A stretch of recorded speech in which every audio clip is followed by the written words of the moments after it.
уметник, архитект по занимање, по образование повеќе отколку по занимање. Филип Арсовски е гостин ова утро во Македонија на утро. Добро утро, добро ни дојде во студиото.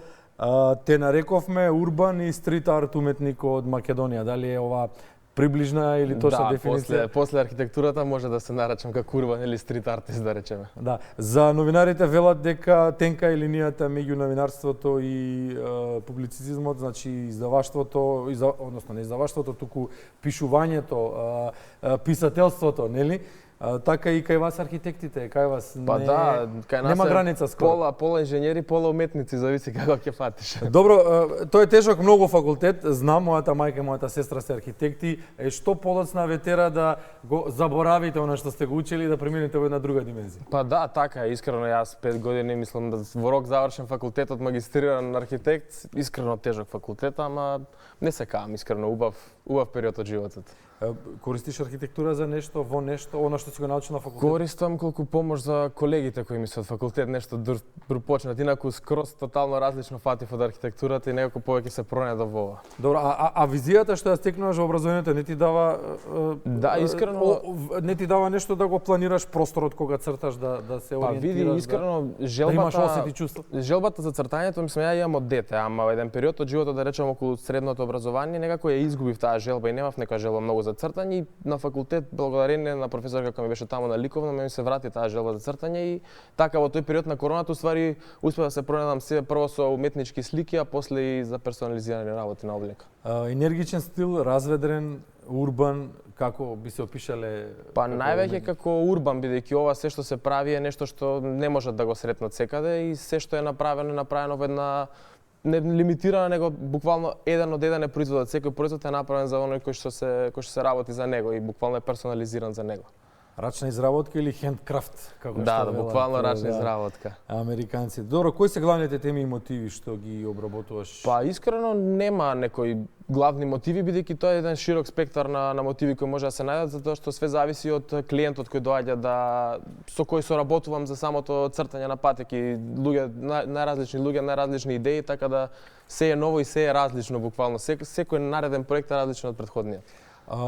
Патиките ти се фокус? Да, патиките ми се фокус, сум работел и тексас јакни, каиши за гитара, некои си, да речем, различни работи се топка за ракомет, сум работел чадори, персонализирани, маички правиме лимитирани колекции, ексклузивни колекции и така. Тука донеси еден ранец? Да, исто ранец. Ранецот е Наполеон или? Да, ова е Наполеон и ова е направен може да го свртиш кон оваа камера? Да, ова е ранец персонализиран, Наполеон е ова, направен еден од еден исто, ама за мене е направен, затоа и можев да го донесам, бидејќи дел од овие работи што ги гледаме тука се уствари за луѓе што треба да се дадат, затоа што во моментов ги имам, инаку ги работам и потоа им ги давам на луѓето и после јас немам технички производ да го покажам цело време. Колку време ти треба да го нацрташ? Конкретно за Наполеон, може да го спуштиш ранецот. Конкретно за Наполеон ми требаше отприлика, не знам, 2 недели, бидејќи е доста комплициран цртеж, да речем. Колку време во денот, во тие 2 недели? Во тие 2 недели сигурно едно 5 сати ефективно цртање. Рачунај дека тука има период на додека влезам, додека се спремам четки едно друго, така да доста период. Колку време ќе трае Наполеон? Ќе трае вечно ќе трае, затоа што се специјални бои што се користат за цртање на кожа или на текстил и тие не се оштетуваат. Може да се носат на најразлични услови. Се чистат, нели, преку Да, комотно може да се чистат, се носат и дури најчесто за патиките прашуваат вика дали може на дожд да се носат, комотно може да се носат, нема да падне бојата, така да. Ме погоди со амблемчето Црвена звезда, еден од моите омилени фудбалски клубови, многу спомени од детството, од поранешната заедничка држава и големите успеси, европската титула и така натаму, за кого се овие патеки? Овие патеки се за едно дете, односно Даријан Галевски, кој искрено го препознавме како еден талент и нешто што ме радува за овие патеки, односно за Црвена звезда е дека кога јас почнував со цртањето или општо со што и да сум работел, ретко кој може да препознае нешто дека ти го правиш добро, а кога ми пиша татко му на Даријан, јас реков да, ова дете стварно е талент и мора да му направиме патики. Овие се уствари за него, ова е само едната, бидејќи е процес на изработка, а десната треба да биде со Барселона, бидејќи тој нели има играно 2 недели во Ла Масија во Барселона.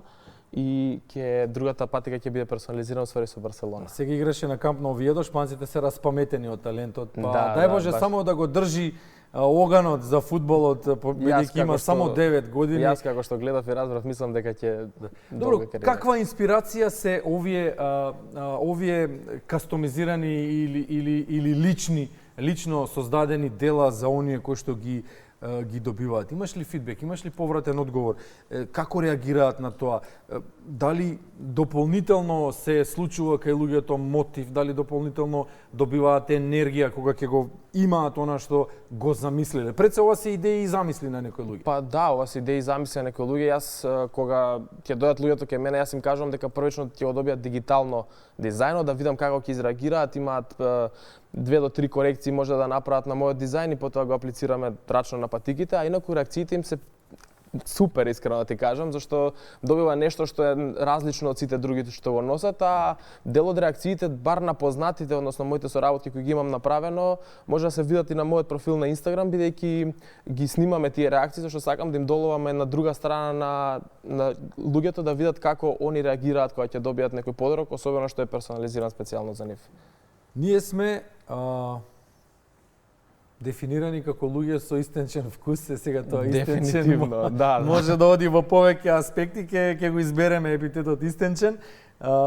Дали е лесно да се задоволи еден македонец и да му се долови идејата која што тој ја има замислена? Зависи како ќе гледаш. Има одредени луѓе, значи точно знаат во старт што сакаат и тоа што ќе го добијат од мене како дизајн е тоа. Значи нема движење лево или десно, а сме најшли искрено на луѓе кои ќе дојде, тоа е бескрајни идеи, чекај јас не го замислив вака, чекај вака го замислив, ама секогаш сум тука да направиме корекција на дизајнот како што треба пред да се аплицира на патиката за да биде како што треба. Клиентот секогаш е во право, нели? Кога работиш со луѓе треба да си флексибилен, нели, бидејќи расположението кај луѓето се менува побрзо од да, особено па и со стилот, да. Добро, како ги поминуваш овие летни денови? Работиш, каде работиш, како изгледа твоето студио, дали е тоа студио, дали е тоа просторија? Да, тоа е едно студио во... Треба ли некои посебни услови да има во смисла на температура за боите, за четките, за... Да, температурата треба да биде, да така речам, 26-25 степени, не сме да биде ни преладно, ни претопло, зашто може да дојде до топење, да речам, или да не се добро нанесуваат боите. А инаку студиото се наоѓа во аеродром, во порта зградата, ништо, тоа е буквално еден стан каде што ми треба едно биро, ми требаат материјалите и четките што ги користам и буквално тоа е тоа што ми треба за работа, така да. А инаку го поминувам летото, да, работно. Цело лето буквално работа ќе биде. Добро, во кој дел од денот работиш? Уметниците сакаат да зборуваме, те класифицираме во групата уметници, бидејќи дали црташ на патика или Пикасо на платно? Па да, ја цртав и на платно. Имам голем број на слики нацртани, никогаш не направив изложба, здравје може да во иднина, планирам. Тука сме, ја знаниме. Да, планирам здравје, имам доста голем број на слики што и дел се продадени, дел стојат во студио, што се направени, да речам, чекаат подобри времења за изложба. А инаку работам во период од денот, овој период, особено сега кога сме на гостување, јас пијам кафе од сабајле додека не излезам и не се напијам кафе, како да не почнал денот буквално.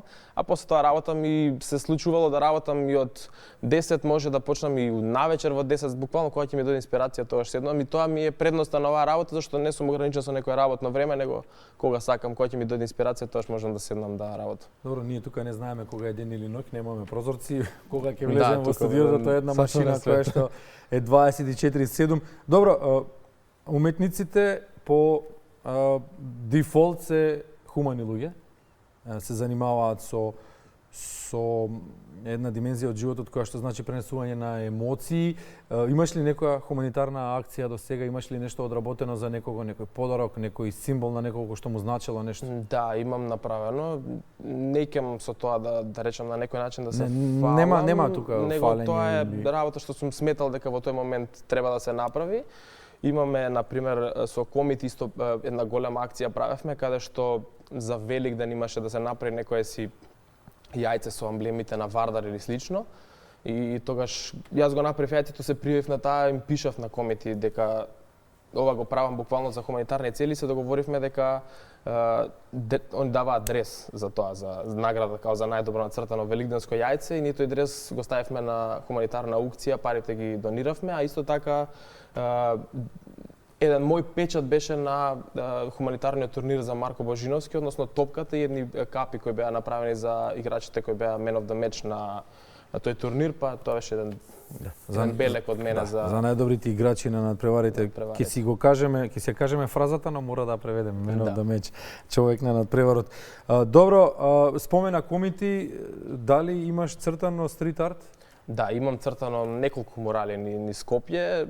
Да речам, најголемиот и мурал кој што не може да го промашиш е на старата фабрика Алумина, буквално на тие лимовите кои стојат таму.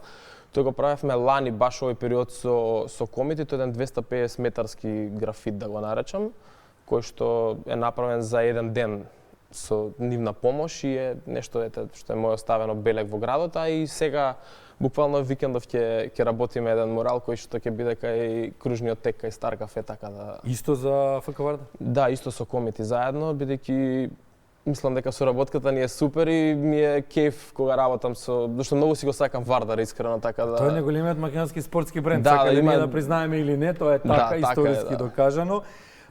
Добро, знаеш дека тие лимовите се ограда за градилиште кое што ќе најверојатно ќе се извадат. Ќе биде отстрането потоа. Да, мада ние идевме со една теорија дека во тој предел од градот и на тој булевар буквално во денот поменуваат појма немам колку луѓе. Значи 15 дена да стои, муралот е доволно, ќе го видат сите, а он веќе стои година дена, така да нема шанси да сте го промашите. Среќа што градиме бавно во Македонија. Да, среќа, бавно, но сигурно. Па ќе стои, градиме бавно, но сигурно па ќе стои.